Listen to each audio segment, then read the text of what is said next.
பசி, பஞ்சம், ஊழல், லஞ்சம், கொலை, கொள்ளை, சாதிய இழிவு, தீண்டாமை, அடக்குமுறை, ஒடுக்குமுறை, பெண்ணி அடிமைத்தனம், மது, மத போதை எதுவும் இல்லாத ஒரு தூய தாயகம் தமிழர் தேசம் படைக்கணும்னு ஆசை.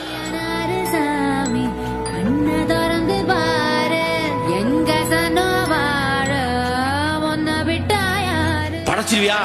இதெல்லாம் சாத்தியமா?